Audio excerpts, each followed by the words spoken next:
guys, welcome back to our channels. So if you're new here, I'm Kayla. I'm Miranda. And we're here today with Holly Black and Cassie Clare. We're going to be talking about some new books that they have coming, and the newest book, Queen of Nothing. So, first question is, did any character in The Cruel Prince surprise you on where they went in the story? So, yes. Definitely in the third book, I thought I understood what the story was going to be, and then forced my friends to have a long plotting session about it, which I believe we discussed some giants. We're not the giants. They're not there anymore.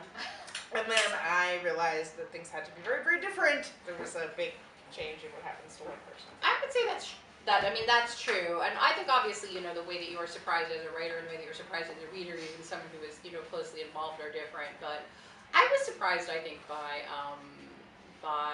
some of the things that happened with Taryn, who I think is probably a character a lot of people have a lot of feelings about. And I was actually, I remember when I read Holly gave me the first half of the first draft, and I was like, wow, Taryn, she really goes hard. Man. And I think that surprised me, definitely. But it is also different, I think, for you to answer a question like that than it might be, because you might anticipate that we share things at a later stage than we do, by which I have often gone to Cassie and been like, I have an image in my mind, a character, and one scene. What could happen in the book? That's a big question. So I'm often involved at a very numinous state of the process, so... Well, because sometimes I've made a radical change overnight. A lot of times I'll be like, oh, well, okay, as we know, this is what's going to happen. And she'll be like, no, that person's dying and the other person's going to space. And I'm like, really? When did that happen? I was like, settled with what we had already. What books are you working on next? And can we expect another collab anytime soon? Ooh. I think that you might have a prop.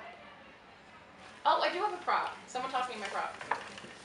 So this is the, just arrived today at my house copy of The Arc of Chain of Gold, which is the first book in the Last Hour series, which is my new Shadowhunter Supernatural series set in Edwardian London. And this is coming out at the very beginning of March next year, so not too far off.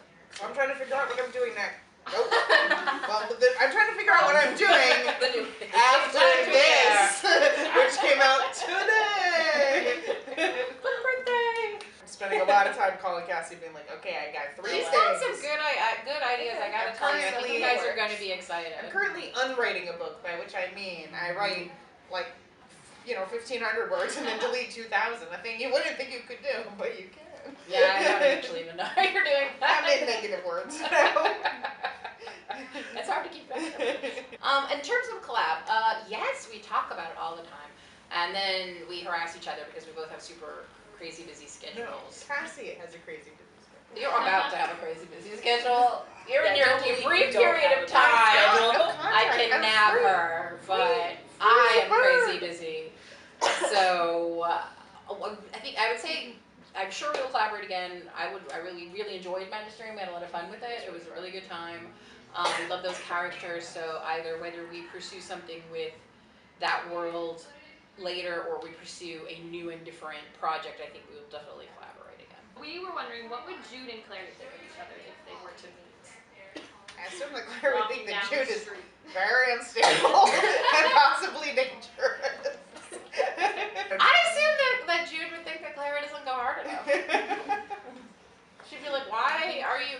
Jude has what I like to describe as anime solutions to real life problems. When the problem presents itself, she's like, well, I have a secret. How will I keep this secret? I know, kill everyone in the world and no one will ever find out. That's her level solution to the problems that she has. Clara kind of... I don't think she can quite reach Jude's level of crazy badassery. I mean, due Not to yet, her not desire for good in the world. I mean, and to be a moral individual. So she did not have Jude's more very bizarre and difficult growing up experiences that formed her. Clary had a nice, life with her mom in Brooklyn, and Jude grew up with her maniac stepdad, who had killed her parents. So, I mean, we've got some very different formative experiences. I like to think that they would find things in common. I think that they would both be like, both of us have, had to take out our weapons and fight for what we want against, you know, a system that is not always in alignment with what we want. And we both had some weird experiences in fairy. And we have some really, really weird boyfriend stories. What about Jude interests Carden so much, do you think? And how does this kind of romance compare to other ones that you've written? I mean, First question. I mean, it's different. I think Carden is a very different character. I think they're both very different characters than people that I have written before. I think that Jude is somebody who, like, Carden was told his whole life that he was,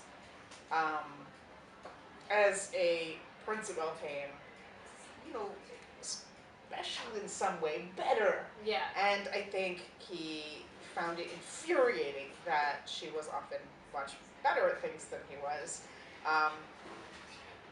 She tried harder. She practiced while he was laying around, you know, and I think it really bothered him, and I think it also really bothered him that the way she came to Fairy, you know, in this kind of weird way where she was, you know, taken, she's the, you know, daughter of the faithless wife of the Grand General, but he clearly loves her more than Carden has ever been loved by his parents or anybody in his life, like, you know, and so he sees her having, and she might not characterize it as an idyllic life, but I think from his perspective it just seemed really infuriating. Yeah.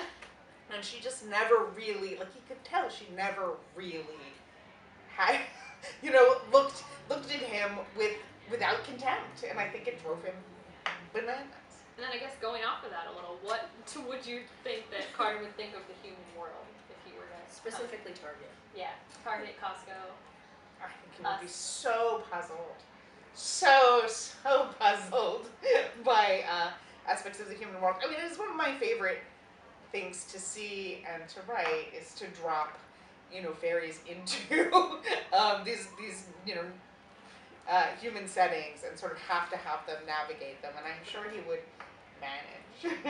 But I think it would be very puzzling. And now that the series is over, without spoilers, obviously, what did you find to be the most challenging part of writing it? Was it character, story, just figuring out how to wrap it up? I mean, I think the hardest thing was getting the people, like, moving them in with, like, I knew the stuff that needed to happen with them, and I knew how I had to move them, but it was these minute calibrations of where they were emotionally and what I needed to do to each one of them to get them where I needed them to be.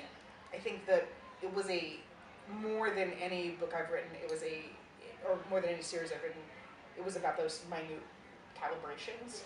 Thank you guys for being here, and make sure to check out Queen of Nothing, and also any of the other books in general. If you have read any of them, feel free to comment your thoughts down below. Also, make sure to check out the videos on our other channels since we're both posting them. And thank you guys so much for being here. We'll see you soon for another one. Yeah, there you go.